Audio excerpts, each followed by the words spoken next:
உலக தமிழ் மக்களுக்கு வணக்கம். இது உங்கள் டிப்ஸ் தமிழ் சேனல். வாங்க வீடியோக்குள்ள போகலாம்.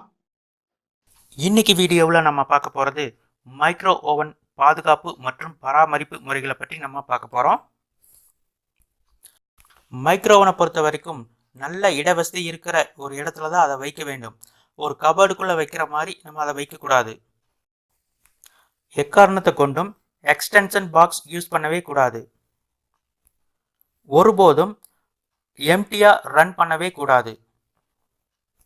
ஒவ்வொரு டைம் யூஸ் பண்ணதுக்கு அப்புறம் சூடான வாட்டரில் அதை க்ளீன் பண்ணணும். Aluminium foil, paper, metal, silver இதை நம்ம மைக்ரோ ஓவனில் யூஸ் பண்ணக்கூடாது. மைக்ரோ ஓவனில் எதை நீங்கள் ப்ரிப்பேர் பண்ணுறதா இருந்தாலும் அதற்குன்னு ப்ரீ ப்ரோக்ராம்டு செட்டிங்ஸ் இருக்கும். அதை தான் நீங்கள் யூஸ் பண்ணணும். மேனுவலாக யூஸ் பண்ணவே கூடாது. உதாரணத்துக்கு நீங்கள் ஒரு கிரில் சிக்கன் நீங்கள் ப்ரிப்பேர் பண்ணுறீங்கன்னா அதுக்கு ப்ரீ ப்ரோக்ராம்டு செட்டிங்ஸ் ஏற்கனவே அவங்களே செட் பண்ணி வச்சுருப்பாங்க. அந்த நம்பரை சூஸ் பண்ணி நீங்கள் யூஸ் பண்ணணும். மேனுவலாக நீங்கள் யூஸ் பண்ணக்கூடாது. எக்காரணத்தை கொண்டும் வாட்டரை ஹீட் பண்ணுறதுக்காக மைக்ரோ ஓவனை யூஸ் பண்ணாதீங்க.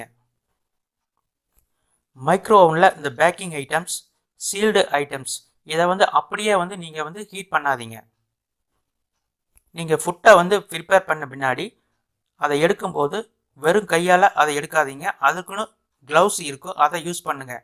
ஏன்னா உள்ளே மைக்ரோவேவ் அலைகள் கிரியேட் ஆகும்.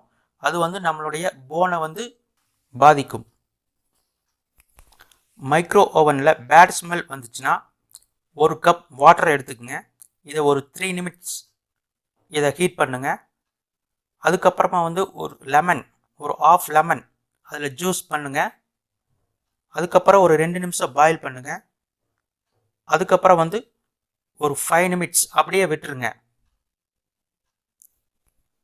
பின்பு நீங்கள் ஒரு சூடான வாட்டரில் அதை நீங்கள் க்ளீன் பண்ணிங்கன்னா உங்களுக்கு அந்த பேட் ஸ்மெல் இருக்காது.